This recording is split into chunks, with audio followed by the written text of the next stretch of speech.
Now let us create a data driven slicer interface. How can we do this? For this I'm adding 4 columns. You can add the column either by selecting entire field, give right click and insert in the particular pivot table, or you can also use keyboard shortcut, that is Alt I C. Alt I C. I repeat, Alt I and C. Now I have added 4 columns. For the first column I am renaming as year, next column is month, this is day, and this is quarter. Clear. Now I'm writing some formulas.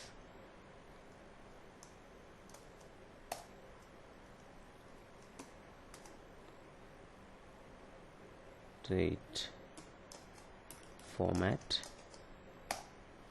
I got the name of the month. Now I need to get day of the date which we have given. I got the date. This is some complex function, but don't worry about these functions. You are going to learn all about these functions in future classes. And round up month divided by 3 comma round up to nearest value. Now I've got the quarter numbers. So hope everyone know that there are four quarters in an year. So all these 4 quarters have been covered over here. So now I'm inserting a pivot table of, let us see, I would like to go ahead with salesperson, category and subtotal. That will be fine for me. Now let us insert slicer, year slicer, month slicer, day and quarter slicers. I have selected 4 slicers.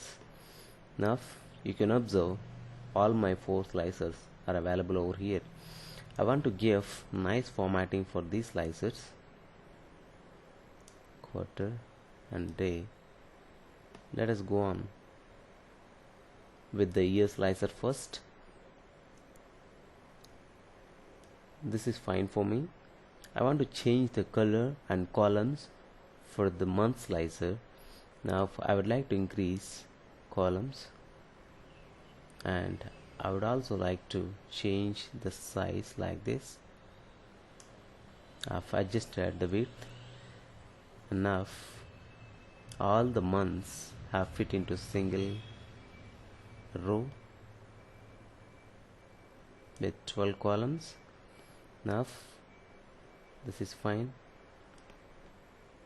Day also I would like to change,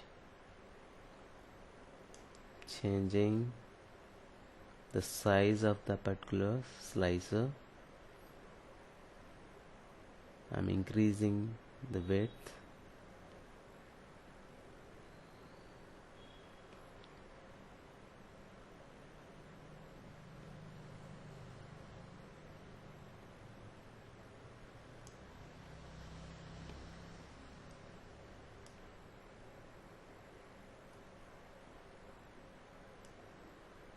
Increase the width. I would also increase the columns. Enough. Everything is fit into 2 rows. That is fine. Now quarters I would like to fit into single row.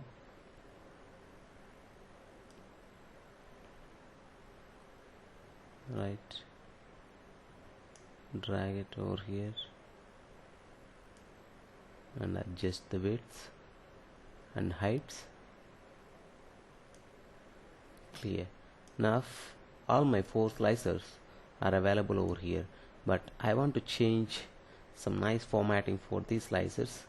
This format is fine for me. I want to change this slicer style. I want to apply different style for this slicer. I want to apply this style, and for this slicer I want to apply this style, and for this slicer I want to apply. Fine. So I have 4 slicers with 4 different styles. Now I want to see the details of 2014. If I click 2014, you can observe that the rest of this slicer field which is available over here is grayed out, which I have selected is lit up. You can also observe a filter is enabled over here. It means this slicer is filtered with 2014 data. Now we can observe that. However, you can also select the respective months which you would like to see the details of the months. As we have seen in the earlier, you can select the buttons using control. Hold down control key and click on the respective buttons. You can observe the respective buttons which have been selected are lit up in different color. The rest of the buttons are in different color. Now I have applied January, February and March. I have selected these months.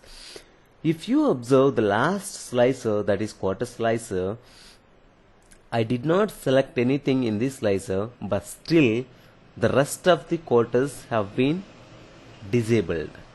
See, because I have selected January, February and March. These January, February, March have been fallen into the first quarter. The first quarter has been lit up.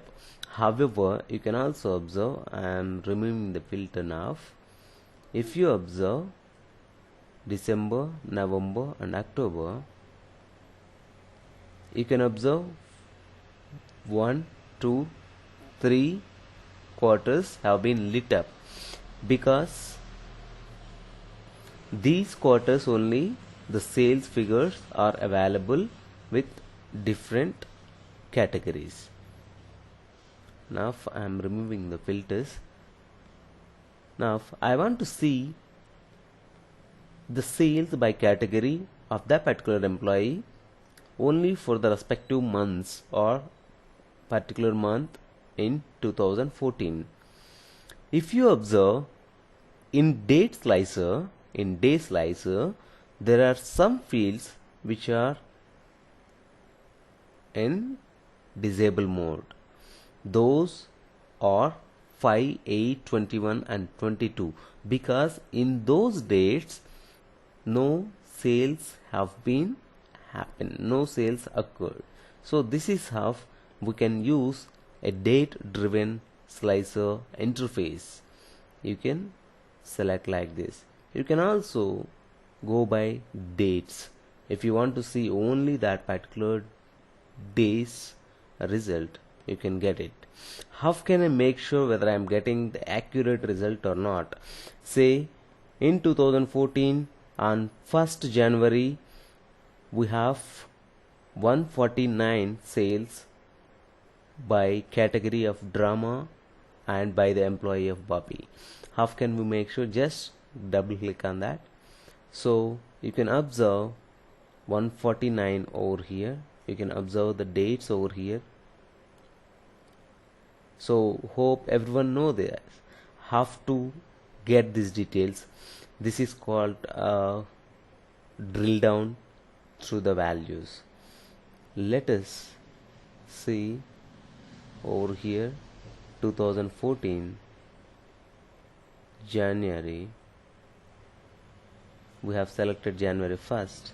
Click OK. Now the result is 149. The exact result which is available over here is 149, but we have got this result using slicers. This is how we can use the slicers feature. However, let us look at another examples. I'm deleting the entire pivot table. Now I'm deleting these columns which I have entered. Again I'm inserting a pivot table. Now I want salesperson category should be on column labels and total. Now let us go to design tab and let us see the grand totals feature. So of for rows and columns, if I click on this, if you observe, there are grand totals for rows and columns. However, you can off these grand totals. If I click, rows grand total has been disappeared and column grand total has also been disappeared. Go to design and on for rows and columns. If you click, both rows and column grand total is on. Now only for rows, if I click this feature, only grand total is available for rows, not for columns. Now to design, only for columns. Now grand total will be disappear for rows, but it will be appear for columns. Now what I would like to do is, I am removing category from here and adding movie name. Now if you observe, I am also adding category. Let us remove category, that's fine. Now I have added only salesperson name, and or else we can add category instead, that's fine. Salesperson name, category and total. Now let us look at another features which are available under design. Come down to subtotal. Do not show subtotals. If you click this option, see, observe that what is happening. Show all subtotals bottom of the group. Click OK. If you observe, there is a total which is available over here for each and every employee. For all the categories, it is calculating subtotals. If you want to show, you can click on show all subtotals bottom of the group. If you do not want to show the subtotals, you can click this do not show subtotals feature. Now the subtotal has been disappeared. However, show all subtotals on the top of the group. Now subtotals are showing below the group. You can also show the subtotals above the group. Like this, you can show the subtotals.